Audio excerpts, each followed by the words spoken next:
នៅពេលដែលបងប្អូនប្រើប្រាស់ Google Map នៅតាមផ្លូវប្រើសុកអស់អ៊ីនធឺណិតប្រើសុកជួនកាលសេវាអត់មានតអញ្ចឹងទៅ Google Map អត់ដើរអញ្ចឹង Google Map មានកម្មវិធីកន្លែងមួយឲ្យយើង download អញ្ចឹងនៅពេលដែលយើងប្រើមិនបាច់មានអ៊ីនធឺណិតក៏បានដែរក៏យើងនៅតែអាចធ្វើបានដែរអញ្ចឹងចង់ដឹងតែគេធ្វើម៉េចនេះម្នេះមកបងប្អូនទាំងគ្នាមុននឹងទៅដល់ធ្វើម៉េចថ្ងៃទី2ខែមករានេះហាងឡៅលីនបឹងកេងកង2បើកថ្មីនឹងមានប្រូម៉ូសិនពិសេសទិញ1ថែ1ទិញ2ថែ1និងបញ្ចុះតម្លៃជាច្រើនប្រភេទអញ្ចឹងបងប្អូនកុំភ្លេចមកច្រើនកកនៅហាងថ្មីនេះ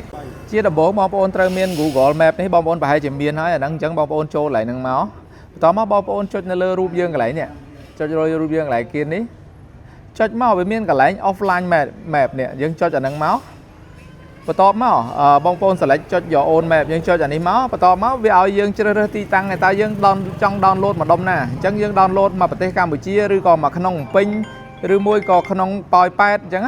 នេះយើង download ចេះមកយើងដាក់ចេះមកឥឡូវយើងឧទាហរណ៍ក្នុងភ្នំពេញអញ្ចឹងបងប្អូនចុច download នេះមកនេះវាអស់210មេអញ្ចឹងចុច download មក